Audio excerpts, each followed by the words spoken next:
here at Citi Field with the one, the only Gary Cohen. Thank you so much for lending us your time to do this interview. Well, thanks for having me, guys. My name's Schuyler. I'm here with Josh.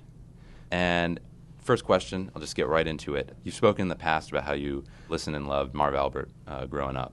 I want to know what is your first memory of sports broadcasting and when you sort of had that click moment that was something that you wanted to do? You know, I'm conscious of having listened to games from the time I was very small. In fact, I remember that when I was 5 or 6 years old, I enjoyed listening to the games so much that when I was in the car with my parents, they would actually turn the station to something else because I was a little too obsessed with the games on the radio. So I had that from a very young age. But I got an AM radio in my room when I was 9 years old. It was an old-fashioned box radio with tubes. So when you turned it on, it took 20 or 25 seconds to warm up before it actually went on. That's how long ago we're talking about. And I just remember, scouring the dial and finding sports on the radio. And Marv was at the time doing all the home games for the Knicks and the Rangers, and I gravitated to him. But I mean, I listened to everybody. His brother Al, who was doing the Nets, and Merle Harmon doing the Jets, and Bob Murphy and Lindsey Nelson and Ralph Kiner doing the Mets, and I picked up Distance Signals, Chuck Thompson in Baltimore, and Bob Prince in Pittsburgh. So I listened a lot. I was very drawn to radio and description, and that's kind of what got me into it. Now, the concept of that as a potential career didn't happen until much later, really during my Columbia days. You just talked about description. I think the most favorite description that Mets fans like to hear is "Outta Here." And I just want to know, do you remember the first time you used it, you came up with it, and would you call it your signature call? When I was in the minor leagues, I tried to develop a signature call. And I'm not going to relate to you some of the awful phraseology that I used to try and get there. So when I got to the major leagues, I realized that none of what I had tried in the minors was going to fly. And so I just decided to say what I saw. And I think, it's "Outta Here" is hardly a unique phrase. Lots of other people have used it, but now it is, though. Well, not really. Harry Callis used it for years. Wayne Kuiper uses it in San Francisco. It's a matter of, personal inflection and tone, and I try not to use it all the time, but I guess for lack of a better phrase, it has become my signature call, and I'm just happy that it developed organically, that it wasn't something that I tried to do. Yeah, so since the last time that you spoke with WKCR, obviously a lot's changed in the Columbia sports scene. I know during that interview, I think 2015, Al Bagnoli just came on as the football coach. And since then, I think what have been the primary sports that people focus on at Columbia has changed. You have a lot of hype now around the women's basketball team. I'm just curious, how much have you been keeping up with that? Is there any scoreboard watching going on, or sometimes it's hard to follow all of that going on? I confess that I have not followed Columbia sports nearly as closely as I once did. I think when I first got out of school, I was very conscious of what was going on. That was right as the 44-game losing streak was happening in football. And, I was so into the men's basketball program when I was there. That was really my primary focus. But I really have fallen out of touch, and I must confess I have not followed it as closely as I once did. Getting back to the Mets side of things, let's call it the triple play threat of Gary, Keith, and Ron. You guys have often been rated as the top booth in baseball. I think in 2020, The Athletic did a survey, and you guys were number one. What do you think is the secret to the chemistry that we see on air? That's a really good question, and I don't know that I have a definitive answer. Here's what I do know, though. When we first started out in 2006, I was coming from radio, and I was a total radio chauvinist and had done very little television and, frankly, had no idea what I was doing. Ronnie had been out of the game for a while, and then he came back in with the Nationals there in 2015 and did 1 year there, but he really didn't have a lot of direction. I think they hired him like the day before the season started. And it was 2005. It was the first year of the Nationals in Washington. And Keith had dabbled. He had done 15 games one year, 25 games another year. Again, not a whole lot of direction. So I think we were all kind of at sea when we started, and I think that really formed a bond in terms of trusting each other and relying on each other to try and find our way in what was really an unfamiliar setting for the three of us. And I think we all bring different things to the table. I think we all have different sensibilities about the game. They obviously experienced it on the field, but I think have some perspective now, having been out of it for a significant period of time. I have always approached the game as a fan and as somebody who's tried to learn as much as he can about it, but I've never experienced playing. So I think that, combined with the fact that none of us needs to be the star of the broadcast, has really enabled us to thrive. Plus, we've had great support.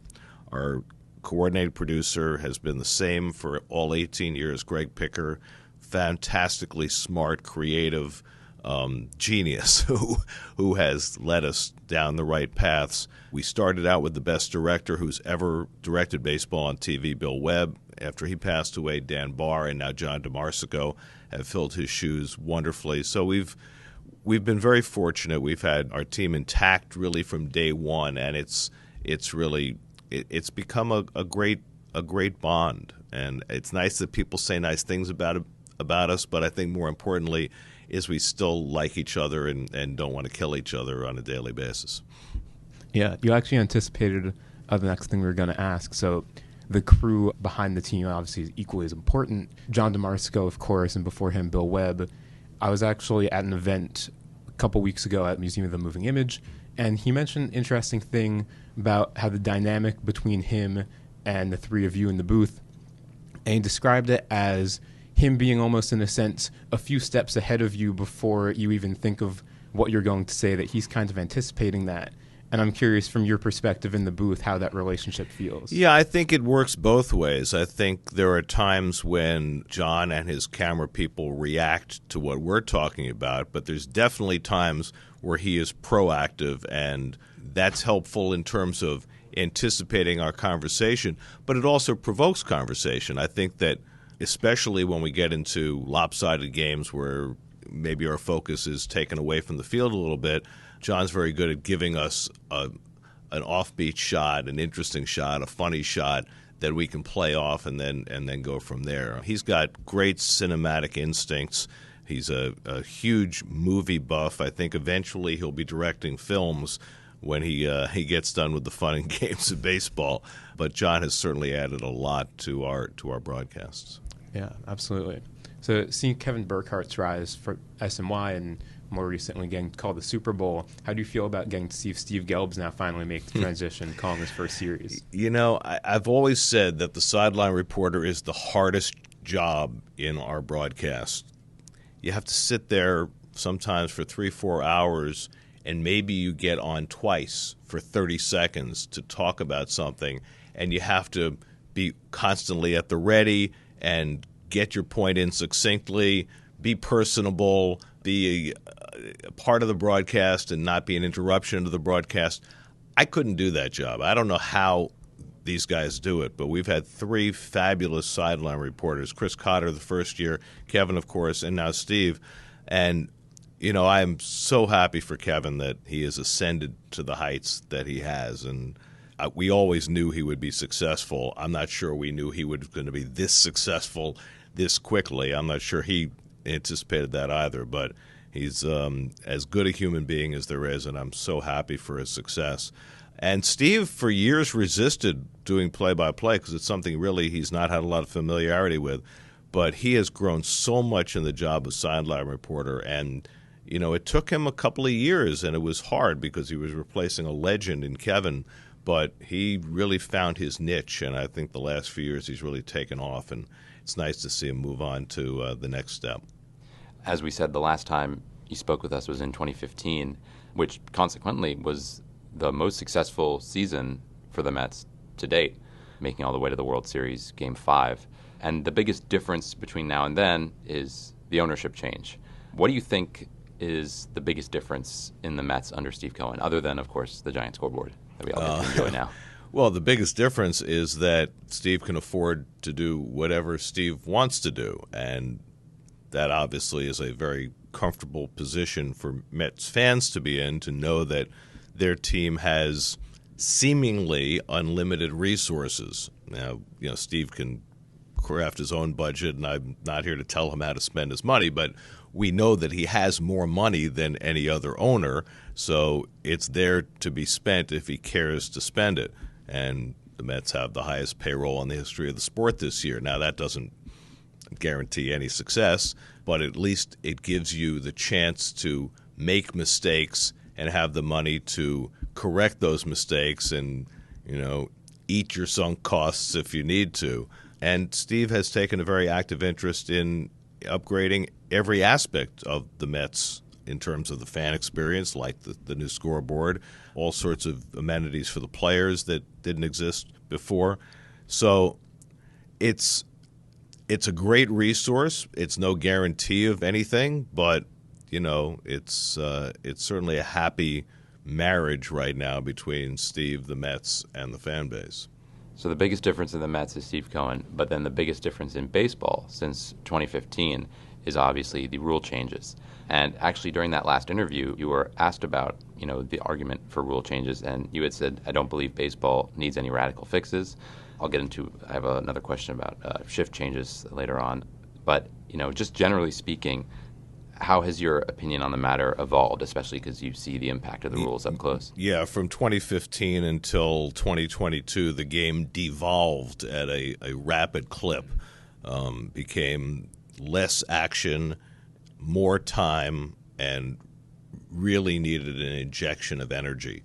So over the last 5 years, I became convinced that a pitch clock was something that absolutely had to be done, or the game was just going to bore everybody to death and at some point die of its own weight.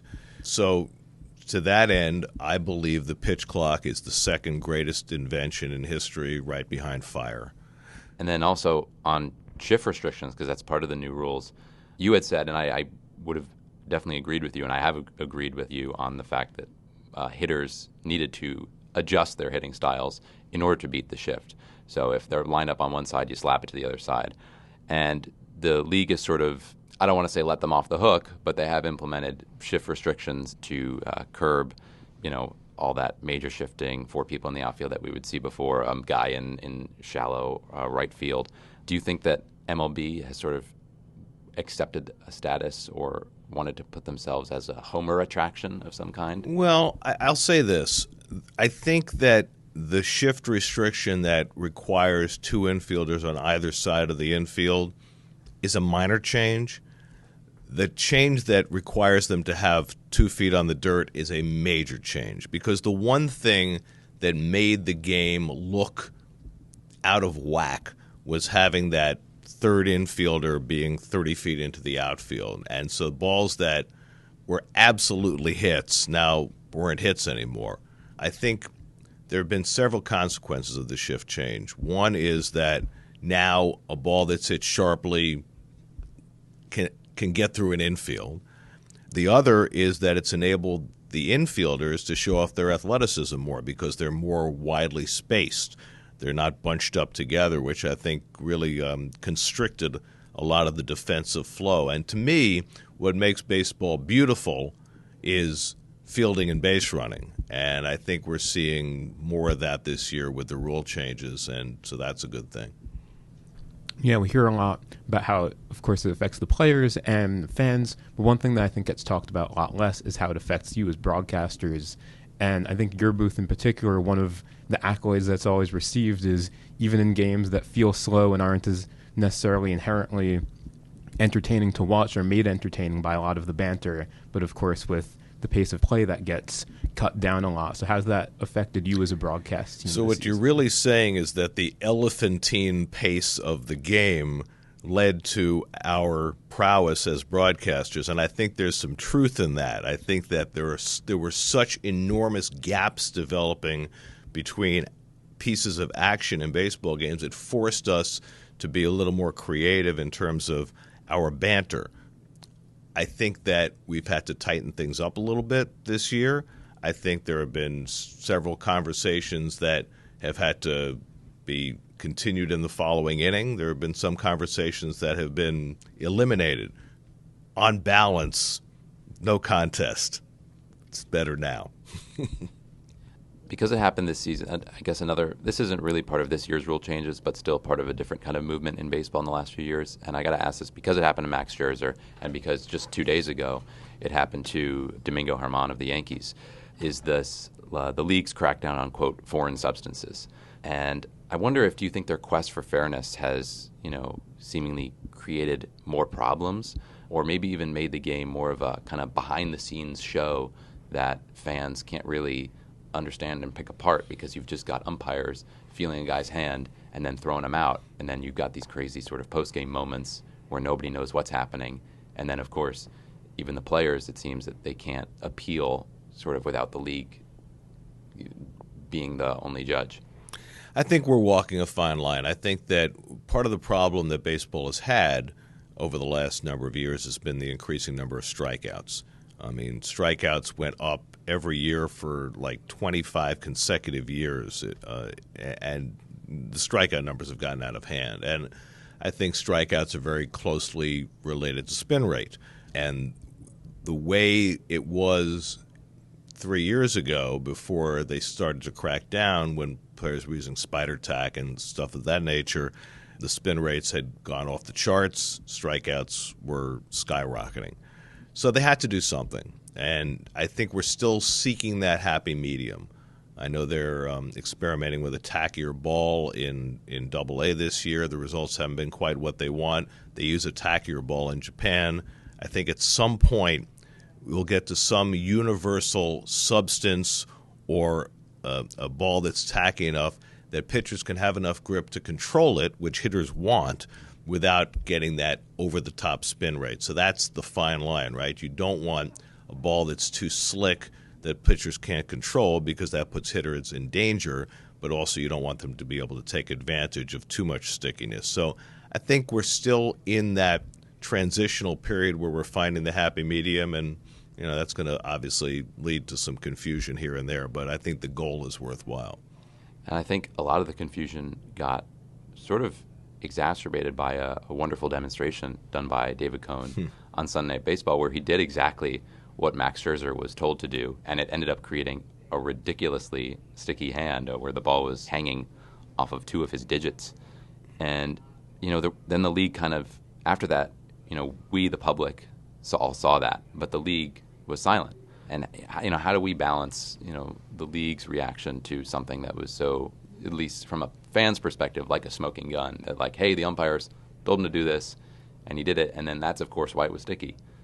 Yeah, again, I think that baseball is working behind the scenes to try and figure out solutions. Excuse me. I think the piece that people miss in the demonstration is the use of alcohol to clean hands, and I think that what we've learned now is that alcohol and rosin together create more stickiness. So I think that the instructions to the umpires are constantly being updated, and we, the public, may not know about that. But again, it's all about finding the proper balance to make sure that pitchers can control the ball without getting too much of an advantage. Yeah, so finally, you mentioned before, obviously, you made the transition. You started in radio and then made your way over to TV. And what was that transition like? TV, you don't have to describe as much. You have the images to support you. And would you consider ever returning to radio at some point during your career? Well, the simple answer is going from radio to TV, you dress better and talk less, and you have to play with others because it's a team sport rather than an individual sport. I mean, baseball, in radio, you're the wheel. In TV, you're a small spoke in the wheel. It takes dozens of people to put together a TV broadcast. The reality of it for me is that I am a radio person. I was on the radio my entire life until 18 years ago. So I still think in radio, and I have to filter out 90% of what goes through my brain and try and come out with the right 10% that provides captions rather than descriptions. I think that I think sometimes I do that better than others. And in answer to the last part of your question, I still do radio. I've been doing the college basketball on the radio for forever. I've been doing Seton Hall's games the last 20 years. Not too many people listen, perhaps, but it's for me because I like to keep my hand in radio, and I don't think I'll ever give that up.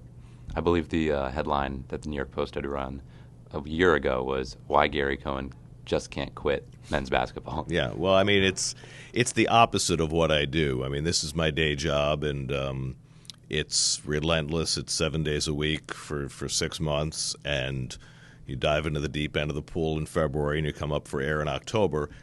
And, you know, college basketball is the opposite. It's 2 games a week. It's 2-hour games. It's radio versus TV. It's all action versus, you know, what baseball is, which is, you know, a 3-hour talk show punctuated by a little bit of action. So I'll never give that up. I adore doing college basketball. And in all honesty, if I could do a college basketball game on the radio 300 days a year, you'd probably never see me at another baseball game. Wow. Big reveal. I got to thank Gary Cohen so much for letting us do this interview, providing us some time. Without a doubt, WKCR's greatest alum. Am I okay in saying that? I think that's reasonable. I think I'm okay in saying that. I don't know. Jim Gardner might argue with that. We'll go back. We'll listen to some of the tapes we have in the archive room, and we'll do our own Sunday Night Baseball demonstration. We'll go. Play them side by side. But Gary Cohen, thank you so much. Thanks, guys. I appreciate you having me.